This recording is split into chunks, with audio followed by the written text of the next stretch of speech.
Let's watch Fox News liberal Jessica Tarlov along with her MAGA co-host discussing Kamala, this election, and the gender gaps, but I did want to start with the Jesse Waters clip. I know, ew, right, but it'll help me shed light on a very disingenuous talking point MAGA has engaged in. So when she says that I submitted an immigration bill on day one, no, she submitted an amnesty bill. It had nothing to do with border security, so she lied. This is very important because the first talking point for MAGA was, well, they didn't do anything on the border for 3.5 years. Why wouldn't they do anything until election year? And I would always push back on that blatant lie by pointing out to these people like, hey, they did try. It was one of the first things they tried, and Republicans refused to play ball specifically because they were upset about Remain in Mexico being removed, even though it's something that can only happen during a pandemic. It's not something that could have stayed either way, but they wanted to blame the Democrats for it for a talking point. Now, the talking point is to admit there was a bill, never admit that they lied about it though, but admit there was a bill, but say, oh, well, it actually had nothing to do with border security, which is just another lie, right? The U.S. Citizenship Act of 2021, again, proposed on their first day in office, would have added border screening technology,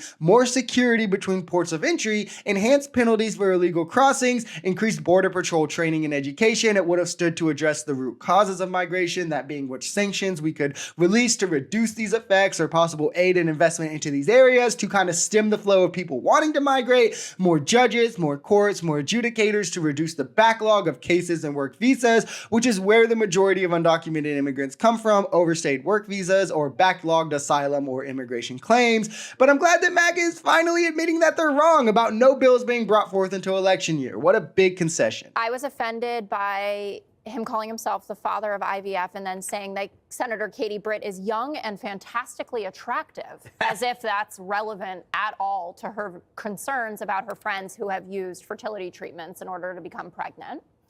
I was offended by the fact that he was asked by a voter, why is the government involved in women's basic rights? And he answered with saying, I think it's great. For 52 years, all the legal scholars, the best legal scholars, Democrats, Republicans, both of them, have wanted to get rid of it. And that's what I've done here. That is not at all how the legal scholars feel or how the American populace feels. And to the questions about lowering the prices of things, again, no real answer. I'm glad I know more about how donuts are made or whatever was going on there. But I don't think anyone walked away from that thinking that he had any sort of empathy. Exactly, which is why he's struggling with women. That, and of course, being liable for rape doesn't help either. The, grab her by the pee and you don't even have to ask tape doesn't really help either. These are his words, his actions, but he doesn't know how to come off as anything but a raging misogynist, having to compliment a woman's looks to qualify what she's saying, pretending that everyone agrees with Roe v. Wade being overturned is also asinine, which, I mean, again, it's led to women dying unnecessary deaths, children victims carrying to term, when you can see overwhelmingly, most people, most legal scholars, most everyone supported the protections and restrictions in Roe v. Wade, which is why Republicans performed so bad in 2022, because people did not support the overturning of Roe.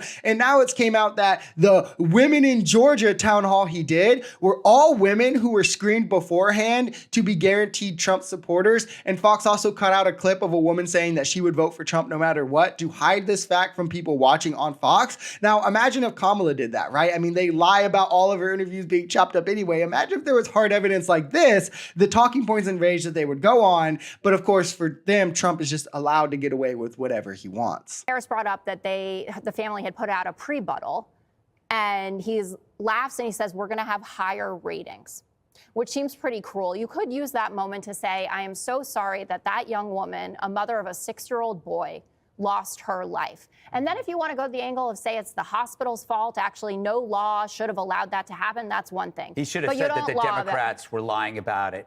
It would have been better, because that is true. Well, you shouldn't laugh and talk about ratings. I think we can all agree on that. Well, we can agree that he blew it. He should have said, okay, great, he blew it. It's the Democrats have been lying about it, creating a completely false story.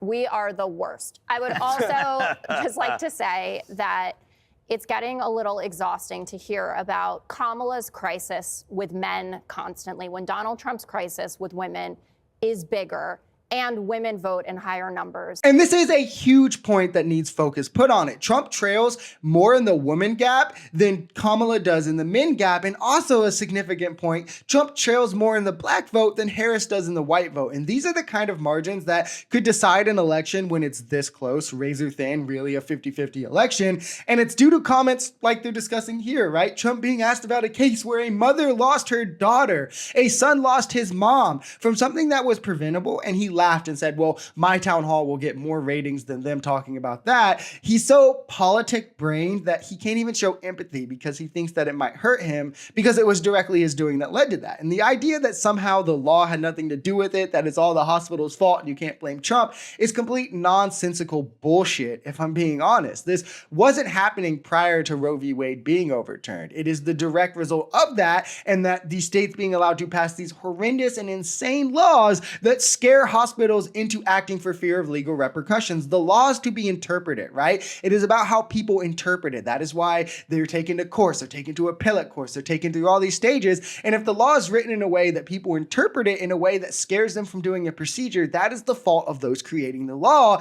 And to say anything else is maliciously disingenuous and something that nobody should take serious.